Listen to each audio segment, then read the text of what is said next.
So hello guys, in this video I'm going to tell you about OCD. What is OCD? So full form of OCD is a obsessive compulsive disorder. इसमें तीन terms आते हैं, इसको हम break करके इसको समझते हैं। डिसऑर्डर्स का मतलब क्या होता है? डिसऑर्डर का मतलब होता है विकार या बीमारी जो हमको पीड़ा देते हैं, जो हमें दुख देते हैं। दो टर्म और बचे, जिसका पहला है ऑब्सेसिव एंड दूसरा है कंपल्सिव। सो ऑब्सेसिव मीन्स क्या हो जाता है? So obsessions are recurring unwanted thoughts that cause of anxiety। यानी कि ऑब्सेशन एक ऐसी विचारधारा है, एक ऐसा थॉट्स है जो बार बार हमारे मस्तिष्क में आते हैं न चाहते हुए भी। And compulsions are behaviour a persons perform to temporary relieve this anxiety.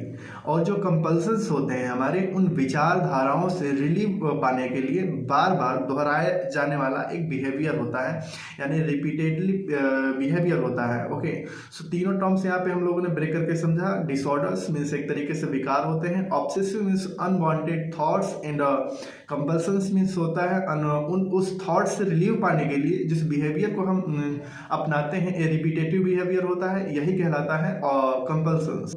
सो हम यह कह सकते हैं कि ओसीडी से जो पीड़ित व्यक्ति होते हैं वो अनवांटेड थॉट्स से लगातार फेस करते रहते हैं, न चाहते हुए भी वो विचारधाराएं उनके माइंड में बार बार आती हैं और उस विचारधारा से बार बार निकलने का प्रयास करते हैं, और निकलने के लिए वो कंपल्सन यानी कि रिपीटेटिव बिहेवियर का इस्तेमाल करते हैं। इसको ऐसे हम लोग समझ सकते हैं कि मान लीजिए कोई व्यक्ति है, वो किसी लेख को लिखता है, कोई किसी एप्लीकेशन को लिखता है और किसी को देने के लिए, बट वो लिख कर कंप्लीट कर लेता है उस एप्लीकेशन को, बट उसके माइंड में एक थॉट्स आ जाता है, एक रिग्रेट आ जाता है कि मैं एक बार फिर से चेक कर लेता हूँ कि कहीं गलती तो नहीं है। अगर गलती होगा तो फिर मेरे परफॉर्मेंस पे क्या इफेक्ट पड़ेगा, व्यक्ति मेरे बारे में क्या सोचेगा। अब यह बात तो समझ में आती है कि मान लीजिए लिखने के बाद व्यक्ति बार बार उस चीज़ को चेक करता है कि कहीं गलत तो नहीं है। एक दो बार अगर वो व्यक्ति करता है तो हम इसे ऑब्सेसिव कंपल्सिव डिसऑर्डर के अंतर्गत नहीं ला सकते हैं, बट मोस्ट ऑफ टाइम जब वो लिखता है किसी भी चीज़ को तो वो बार बार चेक करता है।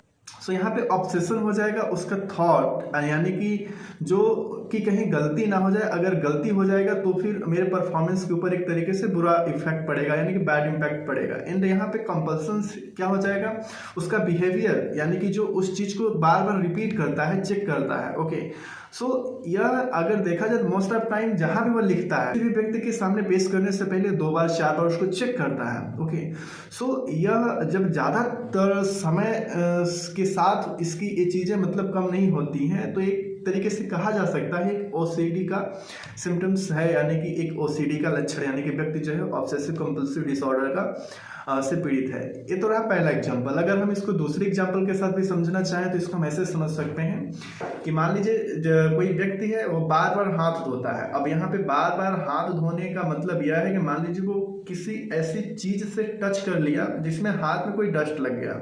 अब इस डस्ट को वो हटाना चाहता है, ठीक है। एक बार हाथ धुला, एक बार हाथ धुलने के वो बीमारी, वो धूल या वो डस्ट तो उसके हाथ से चला गया, बट उसके माइंड में थॉट्स आ ही रहे हैं कि नहीं, मेरे मतलब के हाथ में अभी भी डस्ट लगा ही लगा है, अभी मतलब कि लगा है। सो यहाँ पे क्या है, वो बार बार हाथ धोएगा। ओके, सो अगर एक आध 2 बार ऐसा करता है तो ये सीडी के मतलब अंतर्गत नहीं आएगा, यानी कि मोस्ट ऑफ टाइम अगर उस बिहेवियर को ये रिपीट करता है, यानी कि ज़्यादातर समय में देखा गया कि एक बार हाथ धोने से सेटिस्फाई नहीं होता है। ओके, वो इस बिहेवियर को बार बार रिपीट करता है। अब बार बार रिपीट करता है तो उसकी डेली लाइफ की अदर एक्टिविटी क्या है, वो अनबैलेंस हो जाएगी, उसके ऊपर भी इफेक्ट पड़ेगा। सो यह एक ओसीडी का लक्षण है जिसे हम ऑब्सेसिव कंपल्सिव डिसऑर्डर कहते हैं। और भी बहुत सारे एग्जांपल्स हो सकते हैं, लेकिन बेसिक एग्जांपल आप इस तरीके से समझिए कि ऑब्सेशंस मीन्स अनवांटेड थॉट्स जो कि हमारे माइंड में आते रहते हैं, और कंपल्शंस मीन्स होते हैं उस थॉट्स से रिलीव पाने के लिए हम बिहेवियर यानी कि रिपीटेटिव बिहेवियर को अपनाते हैं, और उस क्रिया को बार बार करते हैं, उस बिहेवियर को बार बार करते हैं और कई बार करते हैं, ताकि हम मतलब सेटिस्फाई हो जाए कि वो चीज़ या वो एक्टिविटी, मतलब कि हम उससे संतुष्ट हो गए, वो चीज़ हमारी लाइफ में अब नहीं रही है। सो यह चीज़ हो जाती है ऑब्सेसिव कंपल्सिव डिसऑर्डर यानी कि ओसीडी।